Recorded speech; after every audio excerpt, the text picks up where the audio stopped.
శ్రీమద్ భగవద్గీతలో మనం ఈరోజు 2వ అధ్యాయం సాంఖ్య యోగంలో 3-4 శ్లోకాలు చెప్పుకుంటున్నామండి. 3వ శ్లోకం పలికే వాళ్ళు సిద్ధంగా ఉన్నారా? ఉన్నాను మేడం. పెద్దగా చెప్పండి, ఊరి పేరు చెప్పండి. నా పేరు పద్మావతి, మాది హైదరాబాద్. 3వ శ్లోకం అండి. సాంఖ్య యోగంలో 3వ శ్లోకం.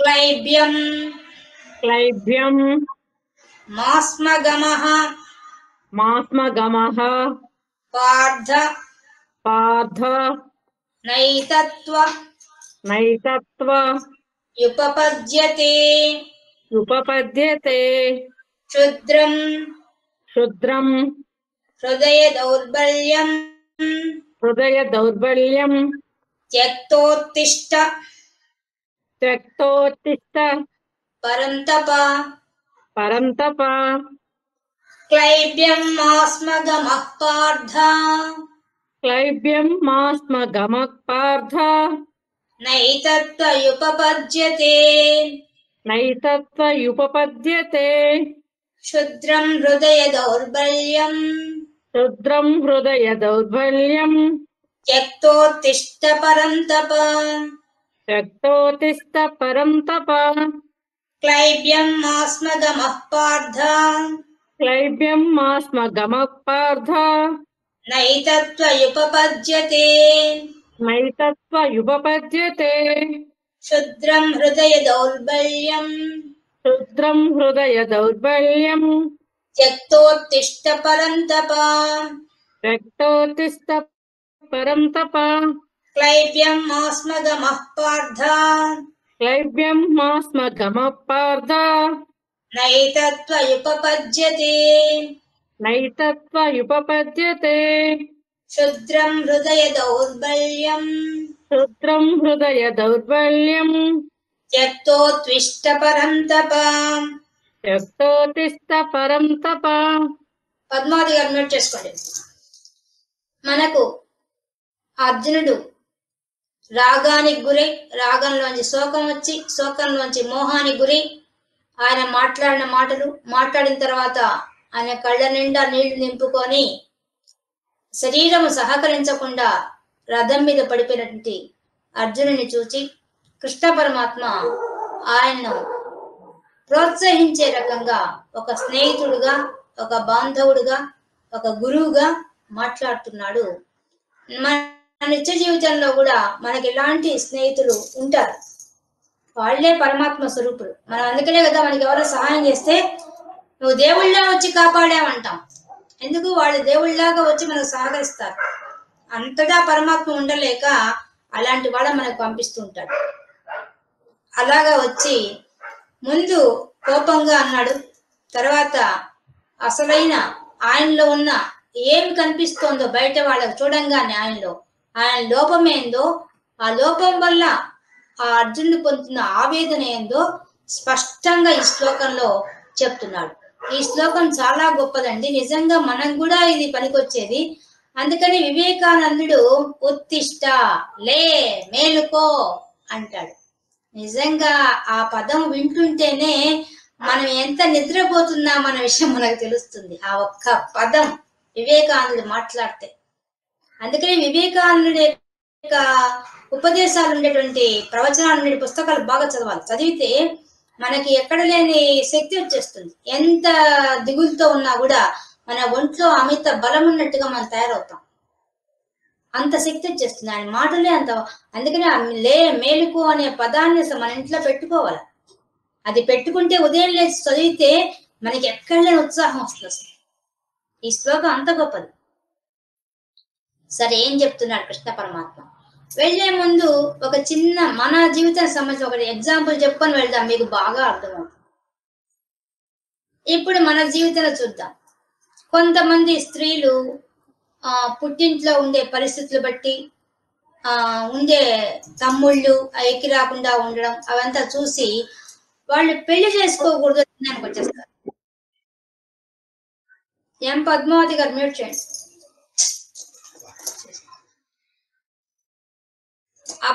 అలాంటి అభిప్రాయానికి వస్తూ ఉంటారు. మనం చూస్తూ ఉంటాం అట్లాంటి వాళ్ళని. ఎందువల్ల వాళ్ళ మనసు ఎలా ఉంటుందంటే, ఇప్పటిదాకా నా వాళ్ళు, నా తల్లిదండ్రులు, నా తమ్ముళ్ళు, వాళ్ళు ఇంకా ఎదగలేదు, పెద్దవాళ్ళు కాలేదు, ఈ కుటుంబ భారం అంతా తల్లి తండ్రి మోయలేరు, మనమే చూసుకోవాలి అనే అభిప్రాయంతో ఉంటారు కొంతమంది స్త్రీలు. వాళ్ళని ఒకరు ఎగ్జాంపుల్గా తీసుకుందాం. అన్నిటికన్నా మనం చూడాల్సింది, నిజంగానే పెళ్ళైన తర్వాత ఒక స్త్రీ ఒక యుద్ధ రంగంలోకి ప్రవేశించినట్టే లెక్క. ఎందువల్ల తను పెరిగిన వాతావరణం వేరే, దానికి పూర్తిగా భిన్నంగా ఉండే మనుషుల మధ్య మెలగవలసి వస్తుంది. అంటే తన ఆచారాలు వేరే, తన సంప్రదాయాలు వేరే, వాటి అన్నింటికీ వ్యతిరేకమైన దిశలో ఉండే విషయాలన్నిటి మనం ఎదుర్కోవాల్సి వస్తుంది. అదే ఒక యుద్ధం అసలు. కానీ చాకచక్యంగా ఎదుర్కొనే రకంగా పిల్లల్ని తయారు చేసుకునేది తల్లిదండ్రులు చేస్తారు ఆ పని. ఇప్పుడు కాలంలో ఇంకా నేను చెప్పక్కర్లే, మీకు అందరికీ తెలిసిన ప్రపంచ విషయాలు అలాగే ఉన్నాయి. సరే, ఒక స్త్రీ తన ఇంటి బాధ్యతల వల్ల చూచి తల్లి తండ్రి, తనకేమో పెళ్లిడు వచ్చేసింది, పెళ్లి చేయాలనుకున్నారు, కానీ తమ్ముళ్ళు ఎదిగి రాలేదు, తండ్రికి ఆసరాగా ఎవరు లేరు, తండ్రి బాధ్యత చూసేవాళ్ళు లేరు, తల్లిదండ్రులను చూసేవాళ్ళు ఎవరు లేరు, తాను పెద్దది, తాను వెళ్ళిపోతే ఆ ఇల్లు ఏమైపోతుంది అని ఒక దిగులుకి గురవుతుంది ఒక స్త్రీ. ఒక ఎగ్జాంపుల్ చెప్పుకుంటున్నామండి, నిజంగా జరిగేవే ఇవి.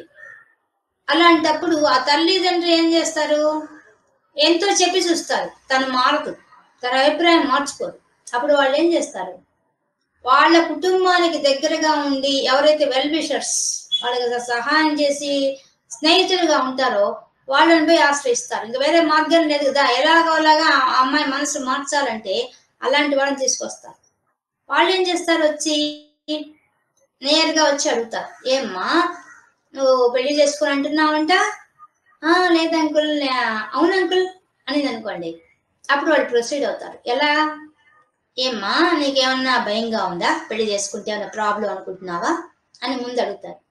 అప్పుడు ఆ అమ్మాయి చెప్పుకుంటూ వస్తుంది, లేదు లేదు అంకుల్, నాకేం భయం లేదు, కాకపోతే మా ఇంటి పరిస్థితులు ఉన్నాయని ఎక్స్ప్లెయిన్ చేస్తుంది. నేను పోతే తల్లిదండ్రులు ఎవరు చూస్తారు అని మాట్లాడుతుంది. ఆ అమ్మాయిని అంతా మాట్లాడిస్తారు. వాళ్ళు అంతా మాట్లాడిన తర్వాత, అమ్మ ఒక నిమిషం కూర్చొని, నీతో ఒక 10 నిమిషాలు మాట్లాడి మేము వెళ్ళిపోతా ఉంటారు. కూర్చోబెడతారు. కూర్చోబెట్టి ఏం మాట్లాడతారు, ఫస్ట్ సరేమ్మా ఇప్పుడు కాలమాన పరిస్థితి బట్టి, నీ ఇంటి పరిస్థితి బట్టి నువ్వు మాట్లాడవు, నీ పుట్టింటి గురించి కదా, ఒక్క నిమిషం ఆలోచిద్దామా. ఇప్పుడు నీకు వయసు అయిపోతే మళ్ళీ వయసు వస్తుందా, నీ యవ్వనం మళ్ళీ వస్తుందా, నువ్వు మళ్ళీ పెళ్లి చేసుకోవడం కుదురుతుందా అని అక్కడి నుంచి మొదలు పెడతారు. తర్వాత ఏం చెప్తారు, సరే దానికి కూడా ఓకే, నాకు పెళ్ళే వద్దని డిసైడ్ అయిపోయినావు, నీ యొక్క యవ్వనం అయిపోయినా పర్వాలేదు, యవ్వనంలో నేను పొందాల్సిన ఆనందం వద్దని త్యాగం చేయాలని నిర్ణయించుకున్నావు, ఓకే ఒప్పుకుంటున్నావు. కానీ ఇంకొంచెం ఆలోచిద్దాం. ఇప్పుడు రేపొద్దున నీ తమ్ముడిని చదివిస్తావు, పెద్దవాళ్ళని చేస్తావు, పెళ్ళిళ్ళు చేస్తావు, అన్ని చేస్తావు. తర్వాత నీ తమ్ముడు చూస్తారని నమ్మకం ఏంటి? నీతో ఎల్లకాలం తల్లి తండ్రి ఉంటారా? వాళ్ళు వెళ్ళిపోతారు, వాళ్ళు ముందే వెళ్ళిపోతారు. తర్వాత నీ పరిస్థితి ఏంటి? నిన్నే వచ్చి వస్తారు. మళ్ళీ ఇంకా అడుగుతారు. పోనీ అలా కూడా అనుకుందాం, తమ్ముడు గొప్పవాళ్లే, వచ్చిన కోడళ్ళు చాలా గొప్పవాళ్లే, మంచి మనసున్న వాళ్ళు చూస్తారు అనుకుందాం, అలా కూడా అనుకుందాం తల్లి. కానీ ఇప్పుడు ప్రతిరోజు నిన్ను ఎదురుగ్గా చూస్తున్న నీ తల్లి తండ్రి యొక్క మానసిక స్థితి ఏంటి, వాళ్ళ పరిస్థితి ఏంటి? గుండెల మీద కుంపటిలాగా నువ్వు కనిపిస్తూ ఉంటే ఎదురుగ్గా పెళ్లి కాకుండా వాళ్ళ పరిస్థితి ఏంటి? నువ్వు వాళ్ళ ప్లేస్లోకి వెళ్ళి ఆలోచించు అని చెప్తారు. ఉండేవే బాధ్యతలు అని చెప్పి నువ్వు వద్దని చెప్తున్నావు. కానీ నిజంగా వాళ్ళ తల్లిదండ్రికి అవసరం అయ్యుంటే, నీ సంపాదన నీదే అవసరం అయ్యుంటే వాళ్ళు ప్రయత్నాలు అసలు చేయరు కదా, వాళ్ళు. అక్కడే అర్థమవుతుంది కదా వాళ్ళు పెళ్లి చేయాలనే ఉద్దేశంతో ఉన్నారని. నువ్వెందుకు ఇట్లాంటి ఆలోచన చేస్తున్నావు? ఒకవేళ నువ్వు చేసుకోకపోయినా వాళ్ళు ఏమైనా ప్రశాంతంగా ఉంటారనుకుంటున్నావా? లోకం ఉంచుతుంది అనుకుంటున్నావా? ఎవరెవరు కనిపించిన అడుగుతారు, ఏం మీ అమ్మాయికి పెళ్లి కాదని. అప్పుడు వాళ్ళు ఏం చెప్పుకోవాలి? మా కూతుర్లో లోపం ఉందని చెప్పుకోవాలా, మా అమ్మాయి పిరికిదని చెప్పుకోవాలా, లేదా మా అమ్మాయికి బద్ధకం ఉంది, అత్తగారింట్లో పని చేయలేదు అని చెప్పుకోవాలా, లేదా అసమర్థురాలని చెప్పుకోవాలా? లేదంటే లేదండి మా స్వార్థం కోసం మా అమ్మాయికి మేము పెళ్లి చేయని వాళ్ళు చెప్పుకోవాలా? ఏం చెప్పుకోవాలి? ఏమని చెప్పుకుంటారు సమాజంలో వాళ్ళు? కారణం ఇలా చెప్తారు స్నేహితులు. ఉన్నతంగా ఆలోచించే స్నేహితులు ఇలా చెప్తారు. అలాగే కృష్ణ పరమాత్మ కూడా అర్జునుడికి ఇదే సలహా ఇస్తున్నాడు. ఒక జీవితంలో ఒక ఆడది ఏ విధంగా అయితే అత్తగారింట్లో యుద్ధం చేసినట్టుగా జీవించాలో, ఆ ఓడిపోతే పిరికితనం అనిపిస్తుంది, చాతగాంతనం అవుతుంది. అందుకని మొట్టమొదటి పదమే క్లైబ్యం.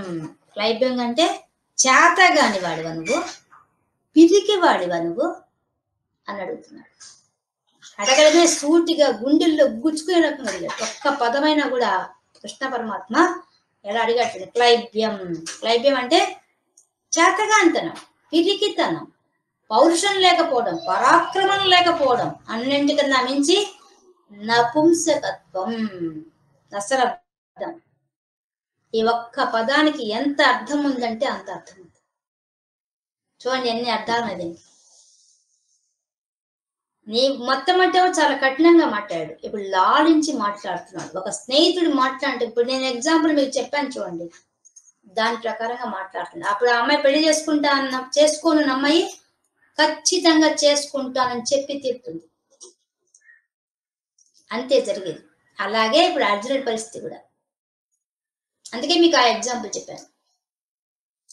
ఇప్పుడు క్లైబ్యం, మొట్టమొదటి మాట క్లైబ్యం అన్నాడు. క్లైబ్యంకి అన్ని అర్థాలు ఉన్నాయి. నపుంసకుడివా, పరాక్రమం లేనివాడివా, చేతగాని వాడివా, పిరికి వాడివా, ఏంది నీ పరిస్థితి? ఇప్పుడు ఎలా ఉన్నావు? ఏం ఆలోచిస్తున్నావు అసలు? పోనీ నీ గత చరిత్ర చూద్దాం. నువ్వు పిరికి వాడివా అంటే నీకెప్పుడు పిరికితనంతో నువ్వు ఉన్నదని మేము చూడలేదు. ఎందువల్ల? నువ్వు లోకానికే పోయి ఆ ఇంద్రుడి సహాయంగా ఆ నివాత కవచులనే వాళ్ళని సమరించావు, రాక్షసులతో యుద్ధం చేసావు. నువ్వు పిరిగివాడివి కాదు. పోనీ నపుంసకుడు అనుకుందాం, బృహన్నలుగా ఉన్నప్పుడు కూడా నువ్వు యుద్ధం చేసావే. బృహన్నలుగా ఉన్నప్పుడు విరాట్ రాజు కొలువులో అప్పుడు కూడా నువ్వు యుద్ధం చేసావు. ఎప్పుడు? వీడితోనే, ఈ దుర్యోధనాలతోనే అప్పుడు యుద్ధం చేసావు, వేరే వాళ్ళతో కాదే. అది కూడా చూద్దామంటే ఇంకా అది కాదు. పోనీ నువ్వేమన్నా పరాక్రమం లేనివాడువా?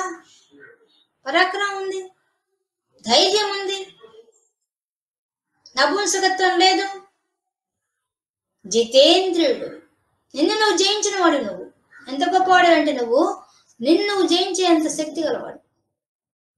కాబట్టి స్వర్గలోకంలో ఊర్వశి కోరి నేను వచ్చి వరిస్తే కాదన్నావు. అంత గొప్పవాడు నువ్వు. ఏమైంది ఆ గొప్పతనం ఉన్నట్టు నీకు? ఇన్ని గొప్పతనాలు సాధించిన వాడు ఇప్పుడు ఎందుకు అయిపోతున్నావు? గమహ వద్దు. ఇట్లాంటి పరిస్థితి నువ్వు తెచ్చుకోవద్దు, పొందొద్దు. ఇదొద్దు. ఈ పిరికితనం వద్దు, ఈ యొక్క నపుంసకత్వం వద్దు, ఈ పరాక్రమం లేనితనం వద్దు, ఏది వద్దు. మనకు ధైర్యం కావాలి, కానీ పిరికితనం ఇప్పుడు ఎందుకు? యుద్ధ రంగానికి వచ్చి చూపిస్తున్నావేంది? నీకేం పెట్టింది? ఒక వీరుడికి ఉండాల్సిన లక్షణాలన్నీ పోయేసేసి ఇలా ఎందుకు మాట్లాడుతున్నావు నువ్వు? అసలు ఏముంది నీకు? ఏ భావంతో ఉన్నావు నువ్వు? యుద్ధ రంగానికి వచ్చి సూటిగా గుచ్చుకుంది అర్జునుడికి పోయి ప్రశ్న. ఇది నిజమైన స్నేహితులు మాట్లాడొస్తుంది, ఒక గురువు మాట్లాడొస్తుంది. ఎలా అడిగాడు చూడండి, ఎంత గొప్పగా అడిగాడు. మనం అడుగుతాం ఆ విధంగా? అంత గొప్పగా అడిగాడు. పార్థ, నువ్వెవరివి? పృథ, కుంతి పేరు పృథ, ఆమె యొక్క కుమారుడివి, పార్థుడివి. తండ్రి లేకపోయినా నిన్ను ఎంత పెంచింది ఆమె, ఎలా చూసింది నిన్ను. నేను ఒక వీర మాతను అనుకుంటోంది ఇప్పటిదాకా ఆమె. ఈ రోజు నువ్వు మాట్లాడిన మాటలో ఏది ఆ వీరత్వం? బేలగా పిరికివాడిలా గాంధీవం వదిలేసి కళ్ళ నిండా నీళ్లు నింపుకొని చతికిల్లబడ్డావా? నువ్వే నా కుంతి కుమారుడివి. ఓ కుంతి కుమారుడు నువ్వేనా? అసలు నువ్వేనా ఇలా ఆలోచిస్తోంది? చూడండి, ఒక్కొక్క పదము మన నిత్య జీవితంలో మన వెల్ విషర్స్ మాట్లాడే మాటలే చూడండి ఎంత బాగా మాట్లాడుతున్నారు. నైతత్వ ఉపపద్యతే నా ఏ తత్ ఉపపద్యతే త్వయి నీయందు ఏ విధంగా ఏ సమయంలో నీకు సరైన నా ఉపపద్యతే నీకు సరైన పద్ధతి కాదే ఇది. నీ ప్రవర్తనకు కానీ నీకున్న ఒకప్పుడు నీ ప్రవర్తనకు కానీ ఇప్పటికి కానీ పొంతన కుదరడం లేదే. ఎటువంటి వాడివి? ఏ వంశంలో పుట్టావు? ఎక్కడి నుంచి వచ్చావు? ఏం మాట్లాడుతున్నావు? ఏమైంది? నీ పరాక్రమానికి ఏమైంది? నీ ధైర్యానికి ఏమైంది? ఏమైంది ఈరోజు ఇలా మాట్లాడుతున్నావు? ఎట్టడిగాడు చూడండి. నా ఉపపద్యతే ఇది నువ్వు పొందదగ్గ విషయం కాదే, నీకు తగిన మాటలు కాదే ఇవన్నీ. ఒక వీరుడు మాట్లాడడం లేదు, నువ్వు సరిగ్గా మాట్లాడడం లేదు. ఆలోచించు. క్షుద్రం నీచమైంది, నువ్వు మాట్లాడిన మాటలు నీచంగా ఉన్నాయి, చాలా నీచంగా ఉన్నాయి. హృదయ దౌర్బల్యం, ఆ మాట ఎక్కడి నుంచి వచ్చాయి? నీ మానసిక బలహీనత వల్ల వచ్చాయి. దౌర్బల్యం అంటే బలం లేకపోవడం, బలహీనమైన మనసుతో మాట్లాడుతున్నావు. ఎక్కడి నుంచి వచ్చింది ఈ బలహీనత నీకు? మనం చూస్తున్నాం చూడండి, మానసిక బలహీనం చాలా భయంకరం, దాని తొలగి చూడడం చాలా కష్టం. శారీరకమైన బలమైన సంపాదించుకోవచ్చు డాక్టర్ చుట్టూ తిరిగి, కానీ మానసికమైన దౌర్బల్యం వస్తే దాన్ని తట్టుకోవడం చాలా కష్టం. అదే చెప్తున్నాడు కృష్ణ పరమాత్మ. హృదయ దౌర్బల్యం, నీ మనసు ఎలా అయిపోయింది? బలహీన పడిపోయిందయ్యా. అది కూడా ఎట్లా? నీచంగా, చాలా నీచంగా ఉంది చూడ్డానికి, వినడానికి. నీ మాటలు నీచంగా ఉన్నాయి, నీ ప్రవర్తన నీచంగా ఉంది. ఏంది ఇది? ఒక రాజకుమారుడు మాట్లాడిన, క్షత్రియుడు మాట్లాడేవే. ఎంత నీచంగా మాట్లాడుతున్నావు నువ్వు? ఎక్కడి నిలబడి మాట్లాడుతున్నావు? అసలు యుద్ధ రంగంలో మాట్లాడతావు ఇట్లాంటి మాటలు. నీ తగని ప్లేస్ లో కూర్చొని తగిన సమయంలో తగిన స్థలంలో తగిన మాటలు మాట్లాడకుండా తగని మాటలు మాట్లాడుతున్నావే. ఏందది? నువ్వే చెప్పావు కదా, దుర్యోధనుడు వాళ్ళు ఆతతాయిలని చెప్పావు, అధర్మపరులని చెప్పావు. మరి అధర్మాన్ని జయించాలని నీకు తెలియదా? పిరికితనంతో వాళ్ళని ప్రోత్సహిస్తావా? అధర్మాన్ని ప్రోత్సహిస్తావా? ఏమనుకుంటున్నావు అసలు? నీ ఆలోచనలు ఏంది అసలు ఇట్లా ఉన్నాయి ఈరోజు? ఎందుకు ఇలా ఆలోచిస్తున్నావు అసలు?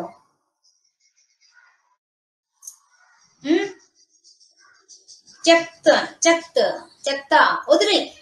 మొట్టమొదట నీకు ఈ క్లైబ్యాన్ని వదిలేసాయి. నీ పిరికితనాన్ని, నీ నపుంసకతనాన్ని, నీ పరాక్రమం లేనితనాన్ని, చాతగాంతనాన్ని వదిలేయి. ఉత్తిష్ట, లే పైకి. చాలు మాట్లాడింది, లే పద యుద్ధ రంగంలోకే. పరంతప, ఎవరు నువ్వు? నీ అసలు విషయం ఏంది? పరంతప, శత్రువుల్ని కాల్చి పారేసేంత శక్తి నీకుంది. నువ్వేంది ఇలా కూర్చో మాట్లాడుతున్నావు పిరికి వాళ్ళగా? లే పద యుద్ధ రంగానికి. ఎందుకు కూర్చొని మాట్లాడుతున్నావు? కూర్చొని ఏడుస్తున్నావు? ఎవరి అసలు? శత్రువులను గడగడలాడించగల శక్తి కలవాడి, తప్పింపచేయగల శక్తి కలవాడి, పరంతపగా ఇతరులను బాగా తప్పింపచే, శత్రువులను పీల్చి పిండి చేయగల శక్తి నీకుంది. అంత సామర్థ్యం పెట్టుకొని ఈ రకంగా పిరికి వాళ్ళగా మాట్లాడతావు. నువ్వు ఏం మాట్లాడుతున్నావు? ఎలా మాట్లాడుతున్నావు? ఏ సమయంలో మాట్లాడుతున్నావు? అసలు అర్థమవుతుందా నీకు? నీ హృదయ దౌర్బల్యం నీకు అర్థమైందా లేదా? నీ మనసులో ఎక్కడి నుంచి వచ్చింది పిరికితనం? ఎక్కడి నుంచి వచ్చింది పరాక్రమం లేనితనం? ఈ చాతగాంతనం ఎక్కడి నుంచి వచ్చింది? ఈ నపుంసకతనం ఎక్కడి నుంచి వచ్చింది? అసలు చెప్పు. ఎవరు నువ్వు? ఎక్కడుండాల్సిన వాడివి? ఎలా మాట్లాడాల్సిన వాడివి? ఎలా మాట్లాడుతున్నావు? ఇదే మన నిత్య జీవితంలో మనం కూడా చేసే పని. చూడండి, మానసిక బలహీనత ఉన్న వాళ్ళందరూ చేసే తప్పులు ఇవే. అర్జునుడు చేసే తప్పులే మనం అందరం చేసేది. బాగా గమనించండి. మానసిక బలహీనత ఉన్న వాళ్లే తాగుడకు, అన్ని వ్యసనాలకు బానిసలైపోతారు. కేవలం మానసిక బలహీనత. వాడు తొలగించుకోవాలన్నా తొలగించుకోలేరు. పైన దాంట్లోనే మునిగి తమ ఆరోగ్యమైన శరీరం భగవంతుడు ఇస్తే ఎగ్గిసి కాలుతో తన్ని మరి రోగాలు తెచ్చుకుంటారు. అంటే మానసికంగా ఎంత బలహీనంగా ఉన్నారు. తమ శరీరాన్ని తాము జిహ్వా చాపల్యాన్ని జయించలేరు. ఇంద్రియ నిగ్రహం లేదు, మానసిక దౌర్బల్యం అది. అలాంటి వాడు మన ప్రపంచంలో ఇప్పుడు ఎక్కువ మంది ఉండేది మానసిక దౌర్బల్యది. బలహీనులే, బలవంతులు ఎవ్వరు. శారీరక బలంతో రౌడీజం చేస్తున్నారు, కానీ మనసులో మాత్రం సంపూర్ణంగా బలహీనులే. పదవి కోసం బలహీనం, ధనం కోసం బలహీనం, అన్ని బలహీనమైన లక్షణాలే. ఒక్కటి కూడా బలవంతమైంది ధర్మంతో కొన్ని లేదు, ధర్మంలో ఎక్కడా లేదు. బానిసగం అని చెప్పి బానిసలైపోతున్నారు. ఇది బలహీనత. ఈ బలహీనతను ఎంత చక్కగా చెప్పాడు. మొట్టమొదటి క్లైబ్యం, ధైర్యం. ధైర్యం చాలా అవసరం. పెరిగిదనం అయితే కదా వాళ్ళని చంపేసేయమని చెప్పి నేను కూర్చొని ఉంటా అన్నాడు. అందుకని ఆ పదం పిలిచాను. నీకు పరాక్రమం లేదా? వాళ్ళు వస్తే కొడతా అంటే కూర్చుంటావా? వదిలేస్తావా శరీరాన్ని? ఏమనుకుంటున్నావు? ఏం మాట్లాడుతున్నావు? ఎట్ట అడుగుతున్నాడు చూడండి. ఒక్కొక్క మాట, ఏ మాటను తీసేస్తామండి. ఈ శ్లోకంలో ఒక్క పదం కూడా పక్క తీసి పెట్టలేం. ప్రతి పదము మనకు సంబంధించిన. లే, ఉత్తిష్ట, లే, పైకి లే, మేలుకో, కూర్చున్నామేంది, లే, పద యుద్ధానికి. మన జీవితం కూడా యుద్ధమే. అర్జునుడు చేసింది కొద్ది కాలమే యుద్ధం. మనం పుట్టినప్పటి నుంచి చనిపోయేంత వరకు యుద్ధమే చెయ్యాలి. ఈ యుద్ధాన్ని జయించడం చాలా కష్టం, కానీ చాలా సులభం కూడా. సులభమైన మార్గాన్ని కూడా మనకు పరమాత్మ చెప్తారు. నిత్య జీవితంలో కూడా సులభంగా వెళ్ళిపోయే మార్గాన్ని ఆయన చూపిస్తాడు. కానీ అందుకనే భగవద్గీత అందరూ అర్థం చేసుకొని ఆచరించాలి. ఆచరిస్తే పట్టండి. ఉత్తిష్ట అనే పదం, ఈ యొక్క శ్లోకాన్ని పట్టుకొని వివేకానంద ఎంత మందిని లే, మేలుకో, లే, మేలుకో అని చెప్పి లేపాడు. ఇది అందరికీ బాగా జ్ఞానం ఉన్న వాళ్ళందరికీ ఈ శ్లోకం చాలా ఇష్టమైన శ్లోకం. దీన్ని మర్చిపోరు. లే, పైకి లే, కూర్చోబాక, స్థితిలో బాగా జీవితం చూసి లే, పైకి పద. నువ్వు గడగడలాడించాడు, కానీ నువ్వు గడగడ వణికిపోకూడదు. ఒక సన్నివేశం వస్తే జీవితంలో ఏదొచ్చినా కూడా, ఏ కష్టం వచ్చినా కూడా పిరికి వాళ్ళగా బలహీనమైన మనసుతో బాధపడకూడదు. పైకి లేచి పైకి పోవాలి, ధైర్యంగా ఎదుర్కోవాలి. ఆ సందేశం ఉంది ఈ శ్లోకం. ఎంత గొప్పగా రచించాడు. మనకి ఒక రాజు దగ్గర అమ్మ లక్ష్మీదేవి ఎన్నో ఏళ్ళ నుంచి ఆయన దగ్గర రాజ్యంలో ఉంటుంది. ఏదో ఒకటి ధర్మంగా పరిపాలన చేస్తున్నాడు ఆయన. అలా ఉంటే కొంతకాలానికి అధర్మం మొదలైంది. లక్ష్మీదేవి ఆయన కనిపించి నీవు ధర్మ పరిపాలన చేయడం వల్ల నీ మీద అనుగ్రహంతో ఇన్నేళ్ళ నుంచి ఇక్కడే ఉన్నా నీ రాజ్యంలో కానీ నేను వెళ్ళిపోతున్నాను. నేను అసలే చెంచల, నాకు అధర్మం కనబడితే నేను ఉండను, వెళ్ళిపోతాను అని చెప్పింది. అనేసి ఆయన దగ్గర అష్టలక్ష్ములు ఉన్నాయి. మేము వెళ్ళిపోతున్నామని చెప్పి ఆదిలక్ష్మితో మొదలుపెట్టి ఒక్కొక్క లక్ష్మి వెళ్ళిపోవడం మొదలుపెట్టింది. ఆదిలక్ష్మి వెళ్ళిపోయింది, సంతాన లక్ష్మి వెళ్ళిపోయింది, ధనలక్ష్మి వెళ్ళిపోయింది. అందరూ వెళ్ళిపోతున్నారు. ఒక్కొక్కళ్ళు ఆయన కళ్ళ ముందే ఆయన కనిపిస్తున్నారు. వాళ్ళంతా వెళ్ళిపోతే చూస్తున్నాడు.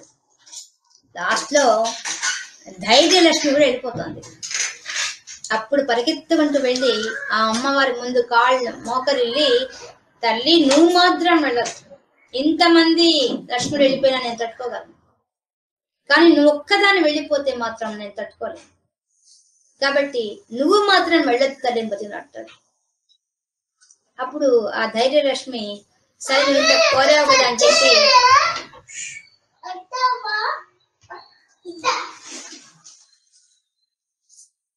ఆ ధైర్యలక్ష్మి మాత్రం ఉంటాను అంత ఇదిగా ప్రార్థన చేసేసరికి ఆమె అంగీకరించిన తర్వాత ఆమె లోపలికి రాగానే మిగతా అమ్మవాళ్ళంతా పైన 7 మంది అమ్మవాళ్ళు మళ్ళీ వెనక్కి వచ్చారు. వచ్చి వెంటనే వచ్చారు. ఏం వచ్చారన్నారు. నువ్వు ఈ యొక్క ధైర్యలక్ష్మిని పట్టుకుంటే మేమందరం అక్కడే ఉంటాము, ఆమె ఎక్కడ ఉంటే మేమందరం అక్కడే ఉంటాం, కాబట్టి మేము అప్పటికి నీ దగ్గరే ఉంటామని అందరూ వచ్చేస్తాం. కాబట్టి ఒక్క ధైర్యలక్ష్మి ఉంటే మనకు అన్ని లక్ష్ములు మనకు అనుగ్రహిస్తాయి మన జీవితంలో. కానీ ఇది చాలా మందికి తెలియని విషయం. ఇది ఒక జీవితంలో ఒక కుదిపితే వెంటనే దిగులు చెంది దానివల్ల మనసు బలహీనపడి ఆ సమస్యలోనే మునిగి కూర్చుంటాం. అర్జునుడిలాగా ఆ సమస్య చుట్టూనే తిరుగుతాం. ఆ సమస్య నుంచి బయటకు వచ్చి చూస్తే ఆ సమస్య చాలా చిన్నదని తర్వాత తెలుస్తుంది, మనం బయటకు వచ్చి చూస్తేనే. కానీ మనం అలా చేయము. ఆ చీకట్లో కూర్చొని తిట్టుకుంటూ కూర్చుంటాం, పైన అర్జునుడిలాగా ఏడుస్తూ కూర్చుంటాం. మనం చేసే పని, మన జీవితంలో చేసే పని ఇదే, సేమ్, ఏం తేడా లేదు. అర్జునుడు చేసిన పనే మనం చేసేది. అందుకనే వాళ్ళు ఇంత గొప్పగా అర్జునుడి పాత్రని, కృష్ణ పరమాత్మని ఇంత బాగా చూపిస్తున్నాడు చూడండి. చీకటిని తిట్టుకుంటూ కూర్చున్నాడు, ఏడుపు వచ్చేసింది, తాను మరణించాల్సిన స్థితికి కూడా వెళ్ళిపోయాడు. ఇవన్నీ అంధకారంలో పడిన విషయాలు. ఈ అంధకారాన్ని అంతా తొలగించుకోవడానికి గురువు రావాలి. గురువు ఏం చేస్తాడు? గురువు అంటేనే అజ్ఞానం అనే చీకటి తొలగించేవాడే గురువు. ఇప్పుడు అజ్ఞానంలో పడిపోయాడు అర్జునుడు. ఎక్కడ? యుద్ధరంగంలో. మనం కూడా మన జీవితం అనే యుద్ధరంగంలో మనం కూడా అంధకారంలో మునిగిపోతాం. అప్పుడు గురువు లాంటి వాళ్ళు మన జీవితంలోకి వస్తే మనము ఉన్నతంగా ఎదిగిపోతాం. మనసు చాలా ఉన్నతంగా వెళ్ళిపోతుంది. అది ఏ స్థాయికి వెళ్ళిపోతుందంటే ఇంక చెప్పక్కర్లేదు, అంత స్థాయికి వెళ్ళిపోతుంది. మనకి ఇప్పుడు ఎగ్జాంపుల్ అర్జునుడే కనిపిస్తాడు. ఎలా ఎదుగుతాడో ఒక్కొక్క మాట, ఒక్కొక్క తీరుగా. ఈ 2వ అధ్యాయం అందుకే జ్ఞానం, చక్కగా జ్ఞానం చెప్పబడింది కాబట్టి సాంఖ్యయోగం. చెక్కుతాడు ఇప్పుడు అర్జునుని యొక్క మనసును చెక్కుతాడు. ఒక గురువులాగా, ఒక స్నేహితుడిలాగా ఎంత బాగా మాట్లాడు చూడండి. నువ్వెక్కడున్నావు, నువ్వు ఎవరి పిల్లవాడివి, నీకెంత పరాక్రమం ఉంది, అంత ఉన్నవాడు పరంతపవు నువ్వు, అటువంటి వాడు ఇట్లా అయిపోయావా, ఇంత బేలగా అయిపోయావా అని ఒక పక్క జాలు చూపిస్తున్నాడు. ఒక పక్క ఏమో ఆ క్లైబ్యం అన్నమాట కొంచెం కటువైన మాటే, చాలా భయంకరమైన మాట, అది చాలా సూటిగా తగిలే మాట. అది ఆ మాట ఉపయోగించాడు అంటే ఇంకా అది ఒక్కటే ఆయన మనసును కదిలించగలదు. అందుకనే ఆ పదం వాడేశాడు. అందుకనే అర్జునుడు కదిలిపోయాడు. కృష్ణ పరమాత్మ మాట్లాడిన ఒక్కొక్క మాటకి ఆయన మనస్సు కూడా పడిపోయిన వాడు లేచాడు, లేచి ఆలోచిస్తున్నాడు. నిజమే, ఆయన చెప్పింది కరెక్ట్, నేను మానసిక బలహీనతకు లోనయ్యాను అనే విషయాన్ని కనిపెట్టేశాడు. అర్జునుడు కాబట్టి కనిపెట్టాడు. మనమైతే ఎవరితో చెప్పారనుకో, చాలాసార్లు బాగా చెప్పారు, మేము ఆ సమస్యలోనే కూర్చొని ఉంటే మాకు వచ్చి ఇచ్చజీ అడది అని చెప్తావా అంట. మనం అట్లాంటి వాళ్ళం. మేము ఎంత బాధలో ఉన్నాం అనుకున్నావు అని మనకే చెప్తారు విచిత్రంగా. సలహా ఇచ్చిన వాళ్ళు ఏ స్థాయిలో చెప్పారనే విషయం తీసుకోవడానికి కూడా మనకు తెలియదు. అలాంటి వాళ్ళు ఉన్నారు సమాజంలో, అలాంటి వాళ్ళే ఎక్కువ ఉన్నారు. ఈ పరిస్థితి నీకు వస్తే తెలుస్తుంది అనేస్తారు. ఆ చెప్పిన వాళ్ళు ఏ ఉద్దేశం చెప్తున్నారా, ఏ స్థాయిలో చెప్తున్నారా, వాళ్ళ జ్ఞానం ఎంత ఉందా అనేది అంచనా వేసుకోవచ్చు. ఆ మాట నువ్వు అన్ని అనిపించుకోవాలంటే నీకు తెలిసిండేది, మేము అనిపించుకున్నా మాకు బాధ అనేస్తారు వెంటనే. అది జరిగేది మన జీవితంలో జరిగేవన్నీ ఇవే. వీటికి అర్థం పడుతుంది భగవద్గీత. అర్జునుడి పరిస్థితి అదే. కానీ అర్జునుడు చాలా ఉన్నతంగా ఆలోచించాడు. ఎదుటి వాడు చెప్తున్న వాడు సామాన్యుడు కాదు, నా ముందున్నవాడు నాకన్నా గొప్పగా ఆలోచిస్తున్నాడు, నాకంటే జ్ఞాని అని తెలుసుకున్నాడు. తాను అజ్ఞానంలో ఉన్న విషయం గ్రహించాడు. కానీ మనం అది గ్రహించలేమండి. మనం మాత్రం అజ్ఞానంలో ఉండి అదే జ్ఞానం అనుకుంటాం. అది మనం చేసేద్దాం. మనం చూస్తూనే ఉన్నాం కదా మన జీవితంలో ప్రతి ఒక్క సంఘటన మీరు చూసుకోండి. ఏ సంఘటన వెనకైనా మన అజ్ఞానం బ్రహ్మాండంగా కనిపిస్తుంది. మనం దాన్ని పట్టించుకోం. అజ్ఞానంలో ఉండి వాళ్ళు అన్నారు కాబట్టి నేను బాధపడుతున్నా ఉంటాను. వాళ్ళెవరు నీ జీవితంలోకి?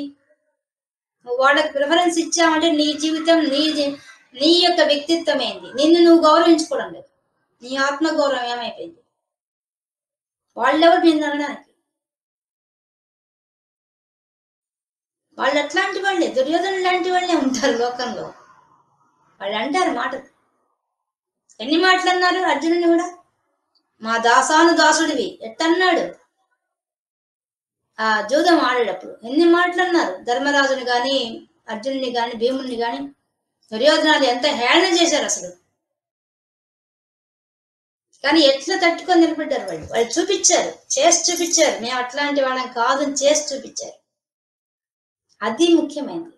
మాట కన్నా చేసి చూపించాలి. ఇప్పుడు ఒక మనిషి బాధ పెడితే వాళ్ళు తప్పు చేశారన్న విషయం వాళ్ళకి తెలియాలంటే మన ప్రవర్తన ద్వారా తెలియాలి. అంతే తప్ప మన నోరు పారేసుకొని చెప్పకూడదు, దాన్ని తలుచుకొని అడగకూడదు. ఈ రెండింటికన్నా బెస్ట్ ఏంటంటే మనం చేసి చూపించాలి. అప్పుడు అవతల వాళ్ళు అర్థం చేసుకుంటారు. ఓ వీళ్ళు బాధపడ్డారు నా వల్ల అని తెలుసుకుంటారు.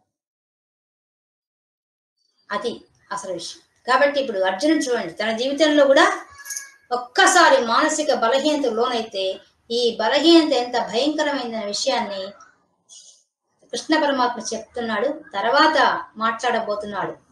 అర్జునుడు ఇంకా బాగా మాట్లాడుతున్నాడు. అంటే ఇప్పుడు చెప్పిన సలహాను వెంటనే తీసుకున్నాడు, ఆలస్యం చేయలేదు. అది గొప్ప విషయం అండి. మనం అర్జునుడి దగ్గర నేర్చుకోవాల్సిన విషయం ఏంటంటే, ఒక గురువు తన లోపాన్ని చెప్పంగానే దాన్ని సర్దిద్దుకుంటున్నాడు. అది గొప్ప విషయం. అందరి లోపాలు చెప్తారు, కానీ మనం ఎదగాలి. ఆ లోపాలను పట్టుకొని అవి నిశ్చలంగా చేసుకుని మనం ఎదిగిపోవాలి. కానీ వాళ్ళన్నారు వాళ్ళన్నారు వాళ్ళన్నారు అని పట్టించుకోకూడదు. వాళ్ళు మన మంచికే అన్నారు అనే విషయానికి రావాలి. కానీ మొట్టమొదటి మన అహంకారం అడ్డం వచ్చి ఆ అహంకారం ఏం చేస్తుందంటే కుంగదీస్తుంది. వాళ్ళు అన్నారు. ఎప్పుడైతే మన అహంకారం వల్ల ఇట్లా అవుతున్నదనే విషయం గ్రహిస్తామో, జ్ఞానం వస్తుందో, వెంటనే మనం అహంకారాన్ని పక్కన పెట్టేసేసి అన్నమాట చాలా గొప్పది, మన జీవితానికి బాట వేస్తుంది, మనం ముందుకు పోవాలి అనుకున్నప్పుడు ఒక మెట్టు ఎక్కేస్తాం. ఇప్పుడు అర్జునుడు అదే స్థాయిలో ఒక మెట్టు ఎక్కి మాట్లాడుతున్నాడు. అప్పటిదాకా ఉన్న కన్నీళ్లు పోయినాయి. సతికిలబడ్డ వాడు మేలుకో అనగానే మేలుకున్నాడు. అది అర్జునుడు అంటే. ఆ స్థాయికి మనం ఎదగాలి. మనం ఆ స్థాయిలో కూడా ఉన్నామో లేదో అని మనం ఆత్మవిమర్శ చేసుకోవాలి. అర్జునుడి స్థాయిలో కూడా మనం ఉండం.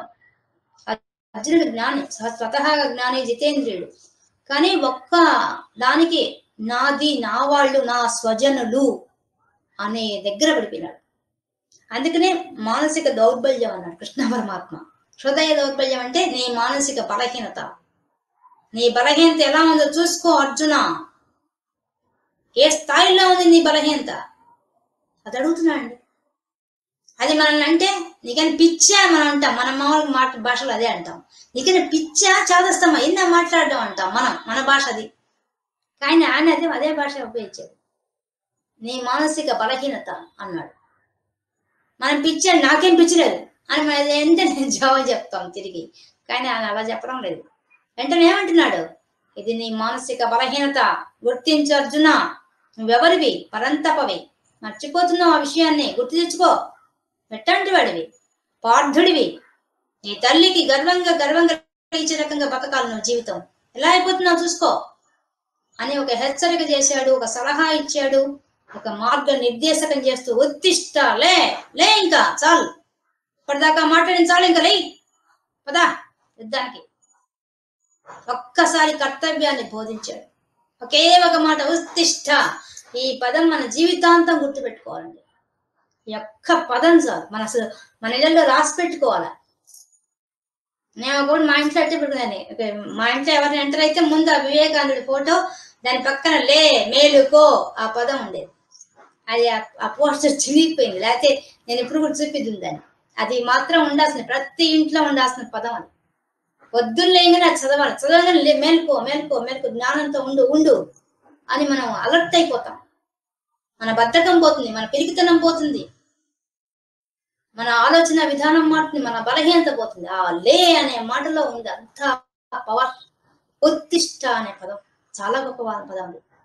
ఇలా చెప్పాడండి, అద్భుతంగా చెప్పాడు కృష్ణ పరమాత్మ. తర్వాత 4వ శ్లోకం ఎవరు పెడుతున్నారు? మేడం చెప్పండి. పేరు చెప్పి ఊరి పేరు చెప్పండి. భానుప్రియ, అనంతపూర్. భానుప్రియ గారు సిద్ధంగా ఉన్నారా? ఉన్నాం. 4వ శ్లోకం. కథం భీష్మమహం సంఖ్యే ద్రోణం చ మధుసూదన ఇషుభిః ప్రతియోత్సామి ప్రతియోత్స్యామి పూజార్హ పూజార్హ వరిసూదన వరిసూదన కథం భీష్మమహం సంఖ్యే కథం భీష్మమహం సంఖ్యే ద్రోణం చ మధుసూదన ద్రోణం చ మధుసూదన ఇషుభిః ప్రతియోత్సామి ఇషుభిః ప్రతియోత్స్యామి పూజార్హ వరిసూదన పూజార్హ వరిసూదన కథం భీష్మమహం సంఖ్యే కథం భీష్మమహం సంఖ్యే ద్రోణం చ మధుసూదన ద్రోణం చ మధుసూదన ఇషుభిః ప్రతియోత్సామి ఇషుభిః ప్రతియోత్స్యామి పూజార్హ వరిసూదన పూజార్హ వరిసూదన భానుప్రియ గారు మ్యూట్ చేసుకోండి. ఓకే. కథం భీష్మమహం సంఖ్యే ద్రోణం చ మధుసూదన ఇషుభిః ప్రతియోత్సామి పూజార్హాః హరిసూదన. పదాలు ఎలా వేశారండి? ఇది కూడా అర్జునుడు చెప్తున్నాడు. అర్జున ఉవాచ, అర్జునుడు చెప్తున్నాడు ఇప్పుడు ఆన్సర్. కృష్ణుడు 2 శ్లోకాల్లో ఆయనకు చెప్పాడు, వెంటనే మేలుకున్నాడు. ఉత్తిష్టానంగానే మేలుకున్నాడు. తనలో ఉండే అజ్ఞానము ఎంత మాత్రం ఉందో గ్రహించేశాడు. వెంటనే గ్రహించాడు, లేట్ చేయలేదు. ఆయన ఏం చెప్పాడో బలహీనత ఉంది లే అనంగానే లేచాడు. అంటే తన బలహీనత ఏందని తెలుసుకున్నాడు. తెలుసుకొని వెంటనే ఏం మాట్లాడుతున్నాడు? కథం మధుసూదన, మధుసూదన నీవేమో మధు అనే రాక్షసుని సంహరించిన వాడివి. నువ్వు మాట్లాడుతున్నావు, నన్ను ఉత్తిష్ట లే యుద్ధానికి పా అని చెప్పావు కదా, అవన్నీ నేను ఒప్పుకున్నాను. నువ్వు చెప్పినవన్నీ సత్యమే. నేను మానసిక బలహీనతకు లోనయ్యా, నాకు అర్థమైపోయింది. కానీ నాకు పీడించే విషయం ఇంకోటి ఉన్నది. అదొక్కటి మాత్రం నాకు చెప్తే అప్పుడు నేను యుద్ధానికి వస్తాను. ఏందా ఒక్కటి? భీష్మ అహం, నేను ఆ భీష్ముణ్ణి, ద్రోణంచ ఆ ద్రోణాచార్యుణ్ణి, ఇషుభిః ఒకవేళ యుద్ధరంగంలో వాడిద్దరి మీద నేను బాణాలు వేయలేను. మిగతా అందరి మీద బాణాలు వేస్తాను, కానీ వాళ్ళిద్దరి మీద మాత్రం నేను బాణాలు వేయలేను. నేను నిలబడతాను, కానీ వాళ్ళు నా మీద బాణాలు వేస్తారు. అప్పుడు ప్రతియోత్సామి, నేను ఎలా తిరిగి బాణాలు వేయమంటావు? ఎవరు వాళ్ళు? పూజార్హ, పూజనీయులయ్యా వాళ్ళిద్దరు. నాకు నా జీవితానికి ఒక భిక్ష పెట్టిన వాళ్ళయ్యా. నేను నిత్యం గుడి కట్టుకొని పూజ చేసిన వాళ్ళు నా హృదయంలో. అటువంటి వాళ్ళని ఎలా ఎలా వాళ్ళ మీద బాణాలు ఏమంటావు? ఇషుభిః బాణాలు ఎలా ఏమంటావు? నువ్వు చెప్పింది నాకు అర్థమైపోయింది. అధర్మాన్ని ఎదిరించాల్సిన వాడి ధర్మం గురించి మాట్లాడుతూ అధర్మం వైపు మాట్లాడుతున్నా అన్నప్పుడే నాకు అర్థమైపోయింది. నా క్లైబ్యం, నా పిరికితనం అర్థమైపోయింది. ఎక్కడెక్కడ నేను దెబ్బతిన్నాను అర్థమైపోయింది. ఇప్పుడు దుర్యోధన అందరిని వదిలేశాను. నువ్వు చెప్పిన పాయింట్ ప్రకారం కరెక్ట్, నేను చేసింది రాంగ్. నాకు అర్థమైపోయింది. నువ్వు చెప్పిన ఒక్క మాటతో నాకు అర్థమైపోయింది. కానీ నా సంశయం అంతా ఎక్కడుందంటే, నా స్వజనులు అనే దాంట్లో మిగతా లిస్ట్ అంతా తీసి పక్కన పెట్టేశాను. సరే ఓకే, వాళ్ళంతా వద్దు, కానీ 2 ముఖ్యమైన వాళ్ళే నా జీవితంలో. ఇద్దరే వాళ్ళే నా జీవితాన్ని, నా జీవితం అసలు ఈ మాత్రం ఉందంటే కారణం వాళ్ళిద్దరయ్యా. వాళ్ళు ఎలాంటి వాళ్ళు? నేను పూజ చేసుకోవాల్సిన వాళ్ళే. కొద్ది రోజు పూజార్హ, పూజ తర్వాత ఉన్న వాళ్ళు. హరిసూదన, నువ్వు శత్రువులను మాత్రమే సంహరించావయ్యా. హరిసూదన అంటే శత్రువులను సంహరించేవాడా? నువ్వేమో శత్రువులను సంహరించేవాడివి, రాక్షసులను సంహరించేవాడివి. నేనేమో నా స్వజనుల్లో నా గురించి పట్టించుకొని నన్ను ఇంత వాడు చేసిన వాళ్ళిద్దరిని సంహరించాలా? ఇది ఎంత బాధాకరమైన విషయం చెప్పు కృష్ణ. నువ్వు చెప్పు. నువ్వు మిగతా చెప్పింది నేను ఒప్పుకుంటా, సంతోషమే. నువ్వు చెప్పింది కరెక్టే. అధర్మాన్ని ఎదిరించాలి. నేను యుద్ధరంగంలోకి వచ్చి మాట్లాడాను, నాకు అర్థమైపోయింది. నువ్వు చెప్పిన సందేశంలో నాకు మొత్తం అర్థమైపోయింది. నేను చేసిన తప్పేందో కూడా, నా మానసిక బలహీనత ఏందో, నా దౌర్బల్యం ఏందో అంతా అర్థమైపోయింది. కానీ నాకు ఇప్పుడు అర్థం కానిది ఏంటంటే, అర్థమవుతోంది కానీ వాళ్ళిద్దరిని నేను బేర్ చేయలేను, నా వల్ల కాదు. ఎందువల్ల వాళ్ళు నా మీద బాణాలు వేస్తారు, నేను వేయలేనే తిరిగి. ప్రతి ఉత్సవం తిరిగి వేయలేనయ్యా, నేను యుద్ధం చేయలేను. అసలు వాళ్ళిద్దరితో అసలు యుద్ధం చేయను, మిగతా అందరితో యుద్ధం చేస్తా. నువ్వు చెప్పిన తర్వాత నాకు అర్థమైపోయింది నేను చేసిన తప్పింది కాబట్టి మిగతా వాడిని ఓకే. చూడండి, లేచి కూర్చున్నాడు. 2 శ్లోకాలతోనే 2 మాటలతో లేచి కూర్చున్నాడు అర్జునుడు. తన వివేకాన్ని లేచి పనిచేసింది. మనకైతే ఎన్నిసార్లు చెప్పు, ఎన్ని రోజులు చెప్పు, మనకు అర్థం కాదు. మనకు అర్జునుడికి తేడా అది.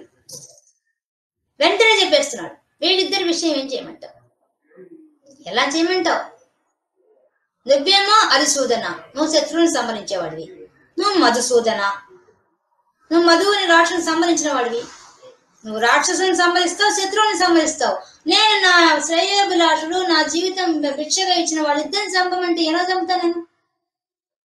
నువ్వు చంపక్కర్లేదులే, ఊరికి ఇద్దరు నిలబడవయ్యా అంటావా? నిలబడతాను. వాళ్ళు నా మీద బాణాలు వేస్తారు కదా, నేను తిరిగి వేయడం ఎట్లా? నేను వేయలేను, నా వల్ల కాదు.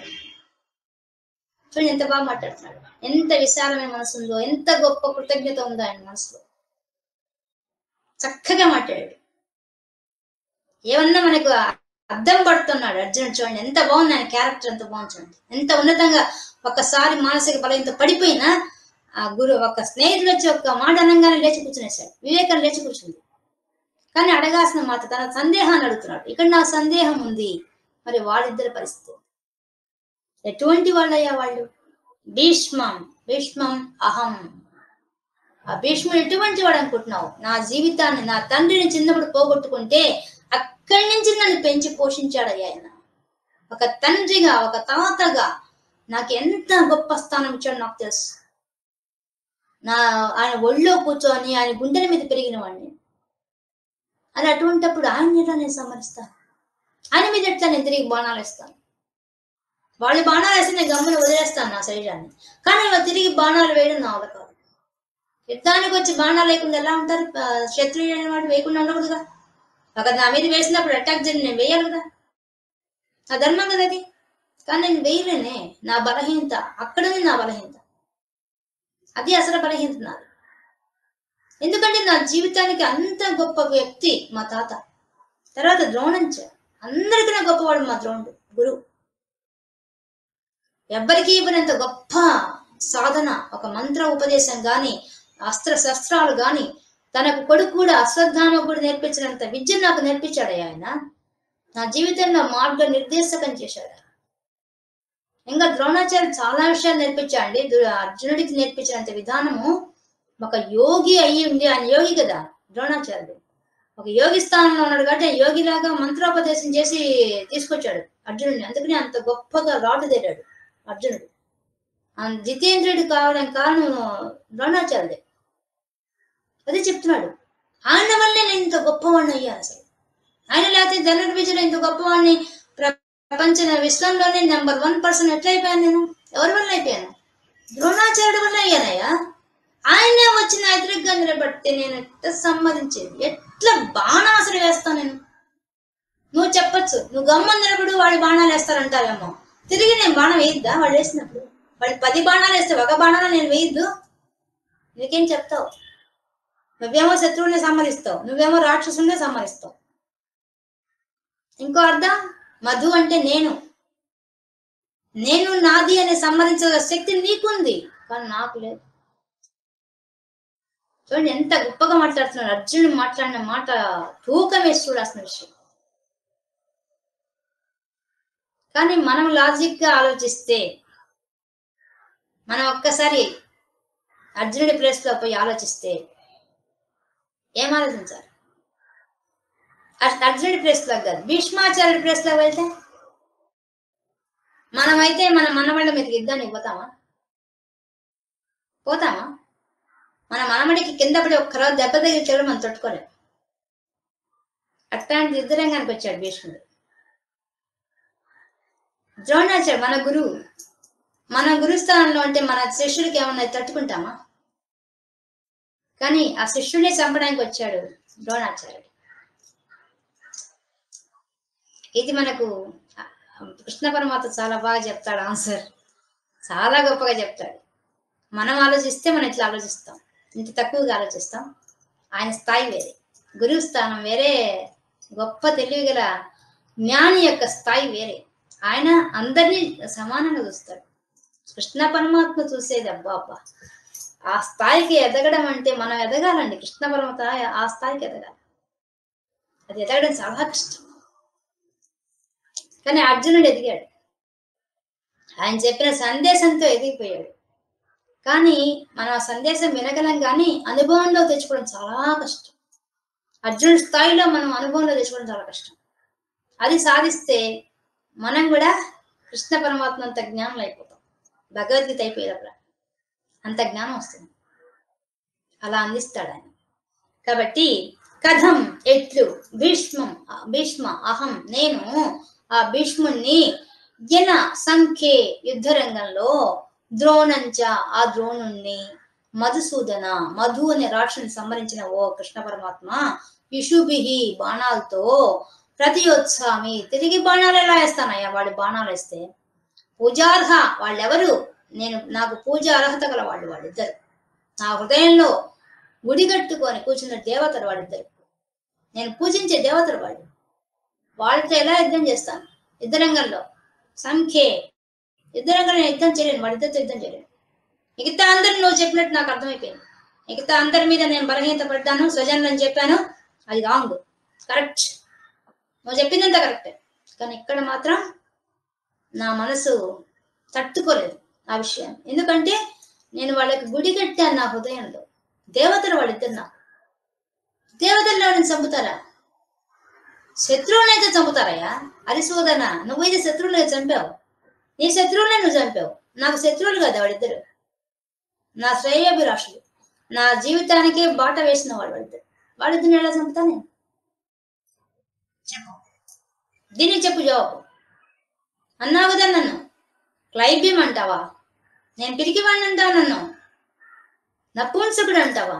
పరాక్రమం లేనివాడు అంటావా? అవన్నీ వచ్చాయనుకుంటున్నావా? నాకు రాలేదు, అవన్నీ లేవు. నాకు అవన్నీ లేవు కృష్ణ, నిజంగా లేవు. నా బలహీనతంతో ఎక్కడుందంటే వీళ్ళిద్దరి మీద ఉంది. ఇంకెవ్వరి మిగతా అందరి మీద కూడా స్వజనులు అని చెప్పాను, కానీ నువ్వు చెప్పిన మాటలతో అవంతా పోయింది.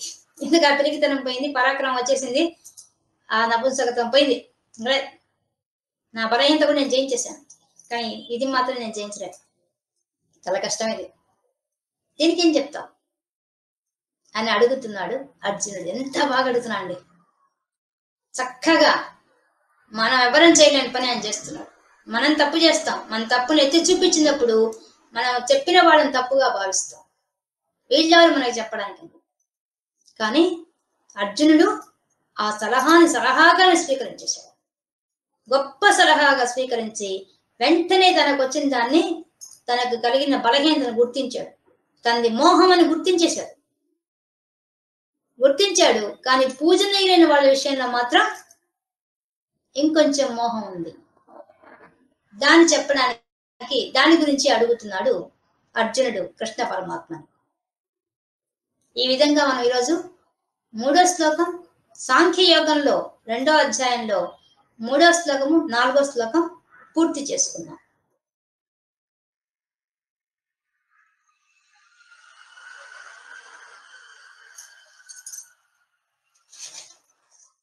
చూడండి 3వ శ్లోకం చూడండి ఒకసారి. క్లైబ్యానికి అన్ని మీనింగ్స్ మీకు చెప్పాను.